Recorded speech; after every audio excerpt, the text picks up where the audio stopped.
I wanted to say about what happened, something that happened this morning. Our senior resident, Kylene, brought me a patient who just started with us today, actually.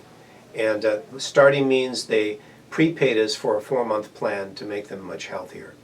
This person has extreme allergies. I mean, she can just go into anaphylactic shock over many different things can happen to her. She's a very volatile patient.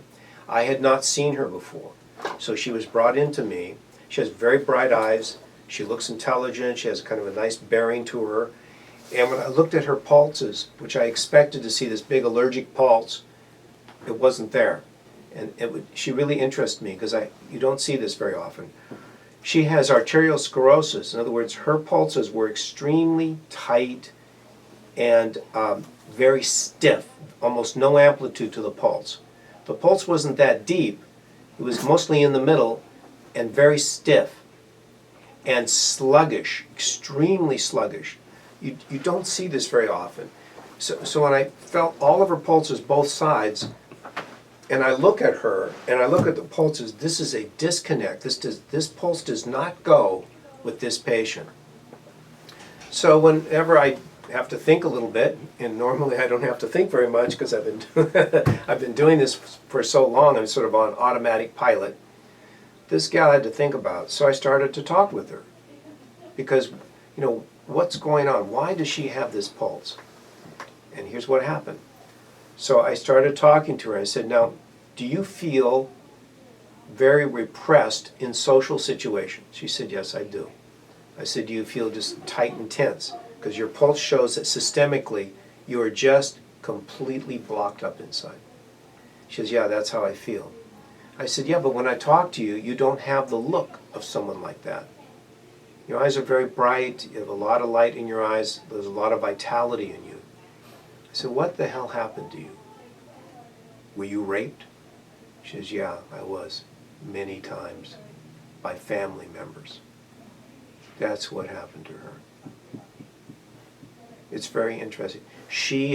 And what's interesting, she doesn't have a fight or flight pulse. She doesn't have the kind of pulse that somebody is in a constant state of fight or flight, which was what you would almost always see in this condition. Fight or flight means a reverse hook pulse. It means the chur position on the left side is way high. So the kidney pulse is way high and the soon pulse is way low. She didn't have that. Her pulses were almost all in the middle, extremely tight and very sluggish. What happens with her is her body is locked in a memory of this terrible situations that happened to her, and because she has such strong smooth muscle contraction and all the blood vessels are made out of smooth muscle, the arteries are, she's so clamped down that there is extremely poor circulation throughout her body. I asked her, do your hands and feet get cold? She says, yeah, they're freezing all the time.